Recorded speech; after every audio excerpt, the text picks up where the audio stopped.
Bab 6. Nilai-nilai dalam pernikahan.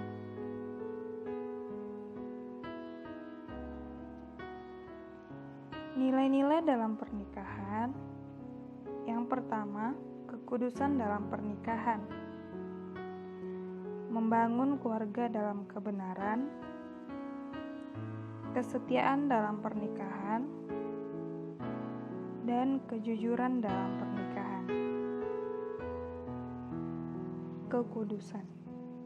Kekudusan adalah syarat bagi sebuah keluarga agar mengalami berkat, kebahagiaan, dan penyertaan Tuhan.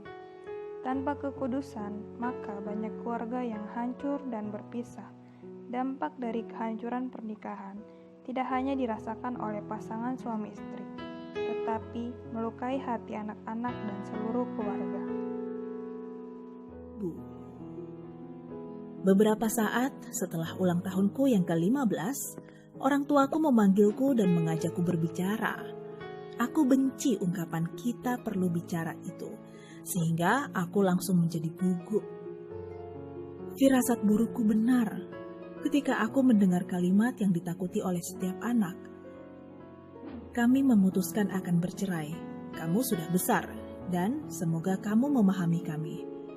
Ya, aku berpura-pura memahami dan bahkan tidak menanyakan apapun. Tapi satu hal yang menggangguku, bagaimana aku bisa tak menyadari mereka tidak saling cocok lagi? Mungkinkah karena aku hidup dalam dunia khayal yang serba indah, sehingga aku tidak melihat keretakan yang begitu besar tumbuh dalam keluargaku? Tiba-tiba, hidup kami menjadi seperti neraka. Mereka memulai proses perceraian seperti dua orang yang beradab, dan tetap begitu dalam pembagian aset, sampai tiba giliran harta mereka yang paling berharga, yaitu aku.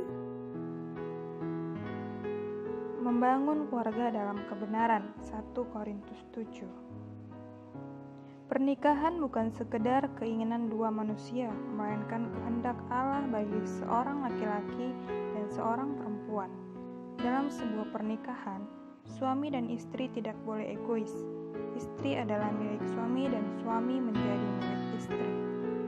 Itu sebabnya seorang suami harus mengasihi istri sama seperti Kristus telah mengasihi jemaat, bahkan rela mati bagi jemaat, dan mengasihi istri sama seperti mengasihi dirinya sendiri. Efesus 5 ayat 28. Demikian juga istri harus tunduk kepada suami sama seperti suami tunduk kepada Kristus. Abraham di Mesir. Kejadian 12 ayat 10-20. Ketika kelaparan timbul di negeri itu, pergilah Abram ke Mesir untuk tinggal di situ sebagai orang asing, sebab hebat kelaparan di negeri itu. Pada waktu ia akan masuk ke Mesir, berkatalah ia kepada Sarai, istrinya, "Memang aku tahu bahwa engkau adalah seorang perempuan yang cantik parasnya. Apabila orang Mesir melihat engkau, mereka akan berkata, 'Itu istrinya.' Jadi mereka akan membunuh aku dan membiarkan engkau hidup. Katakanlah bahwa engkau adikku, supaya aku diperlakukan mereka dengan baik karena engkau, dan aku dibiarkan hidup oleh sebab engkau." Sesudah Abram masuk ke Mesir, orang Mesir itu melihat bahwa perempuan itu sangat cantik, dan ketika punggawa-punggawa Firaun melihat Sarai, mereka memuji-mujinya di hadapan Firaun, sehingga perempuan itu dibawa ke istananya. Firaun menyambut Abram dengan baik-baik, karena ia mengingini perempuan itu, dan Abram mendapat kambing domba, lembu sapi, keledai jantan, budak laki-laki dan perempuan, keledai betina dan unta. Tetapi Tuhan menimpakan tulah yang hebat kepada Firaun, demikian juga kepada seisi istananya, karena Sarai, istri Abram itu. Lalu Firaun memanggil Abram serta berkata, "Apakah yang kau perbuat ini terhadap aku? Mengapa tidak kau beritahukan bahwa ia istrimu? Mengapa engkau katakan, 'Dia adikku,' sehingga aku mengambilnya menjadi istriku? Sekarang, inilah istrimu, ambillah dan pergilah." Lalu Firaun memerintahkan beberapa orang untuk mengantarkan Abram pergi. bersama-sama dengan istrinya dan segala kepunyaannya. Terima kasih, Tuhan Yesus memberkati Anda. Amin. Kesetiaan dalam pernikahan. Matius 19 ayat 1-12. Sejak mulanya, pernikahan yang dirancangkan Allah adalah persekutuan, komitmen dari seorang laki-laki dan perempuan untuk membangun kehidupan bersama di hadapan Tuhan. Allah tidak pernah merancang poligami atau poliandri. Jika saat ini ditemukan banyak orang melakukan poligami atau poliandri, itu adalah keinginan manusia saja, bukan rancangan Tuhan. Apa yang telah dipersatukan Allah tidak boleh diceraikan manusia. Matius 19 ayat 6. Alkitab melarang perceraian. Pernikahan adalah persekutuan dan akan seumur hidup, selama keduanya masih hidup. Paulus menggambarkan pernikahan seperti kehidupan Kristus dan jemaatnya. Selama masa penantian, mempelai harus bertekun dalam kesetiaan, mengerjakan semua kewajiban yang harus dilakukan pada masa penantian, menjaga kekudusan hidup dan bersedia setiap waktu kapanpun mempelai laki-laki datang menjemputnya. Kejujuran dalam pernikahan. Diperlukan keterbukaan antar pasangan, yaitu kejujuran dalam komunikasi. Tidak ada hal sekecil apapun yang boleh disembunyikan dari pasangan. Akulah Esau anak sulungmu. Maka Yakub mendekati Ishak, ayahnya, dan ayahnya itu merabanya serta berkata, "Kalau suara Yakub, kalau tangan Esau, dekatkanlah makanan itu kepadaku, supaya aku makan daging beruang masakan anakku." Lalu datanglah Yakub dekat-dekat dan diciumnyalah ayahnya. Diberkatinyalah dia, katanya, "Sesungguhnya bau anakku adalah sebagai bau padang yang diberkati Tuhan. Allah akan memberikan kepadamu embun yang dari langit, dan tanah-tanah gemuk di bumi, dan gandum serta anggur berlimpah-limpah. Bangsa-bangsa akan takluk kepadamu, dan suku-suku bangsa akan sujud kepadamu. Jadilah tuan atas saudara-saudaramu, dan anak-anak ibumu akan sujud kepadamu. Siapa yang mengutuk engkau, terkutuklah ia, dan siapa yang memberkati engkau, diberkatilah ia." Dan baru saja Yakub keluar meninggalkan Ishak ayahnya, pulanglah Esau kakaknya dari berburu. Ia juga menyediakan makanan yang enak, lalu membawanya kepada ayahnya. "Bapa, bangunlah dan makan daging buruan masakan anakmu, agar engkau memberkati aku."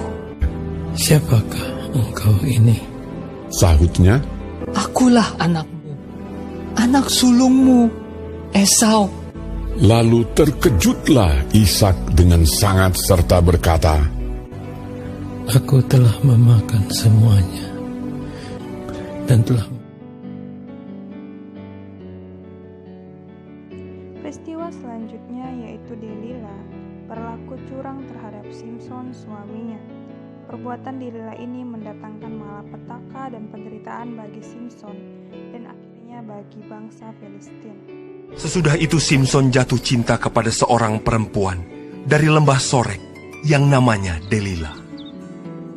Lalu datanglah raja-raja kota orang Filistin kepada perempuan itu sambil berkata, "Cobalah bujuk dia untuk mengetahui karena apakah kekuatannya demikian besar. Dan dengan apakah kami dapat mengalahkan dia dan mengikat dia untuk menundukkannya? Maka kami masing-masing akan memberikan 1.100 uang perak kepadamu." Lalu berkatalah Delila kepada Simson, "Ceritakanlah kiranya kepadaku, karena apakah kekuatanmu demikian besar?" Kepalaku tidak pernah kena pisau cukur. Jika kepalaku dicukur, maka kekuatanku akan lenyap daripadaku. Dan aku menjadi lemah dan sama seperti orang-orang lain. Ketika dilihat Delila bahwa segala isi hatinya telah diceritakannya kepadanya, sesudah itu dibujuknya Simson tidur di pangkuannya. Lalu dipanggilnya seorang dan disuruhnya mencukur ketujuh rambut jalinnya. Sehingga mulailah Simson ditundukkan oleh perempuan itu, sebab kekuatannya telah lenyap daripadanya.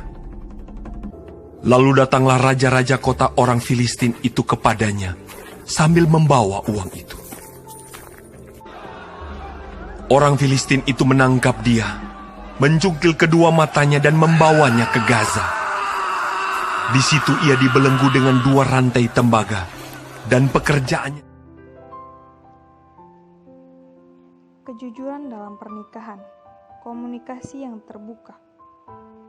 Fungsi dari komunikasi yang terbuka, menghindarkan suami dan istri dari dosa, karena mereka akan berusaha satu hati untuk mencari jalan keluar bersama atas setiap masalah.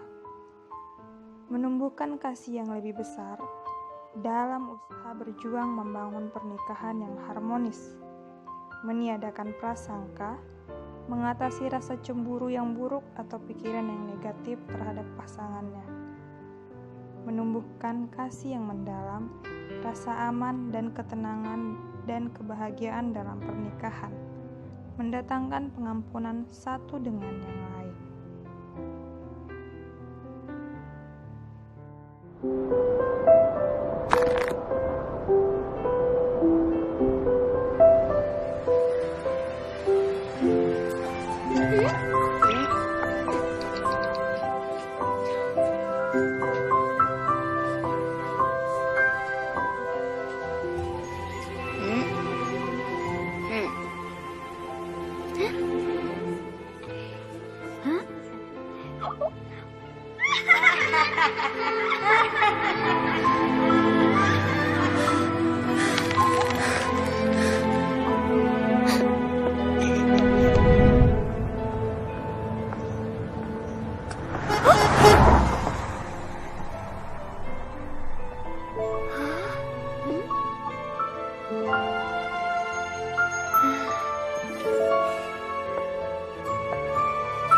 Hei!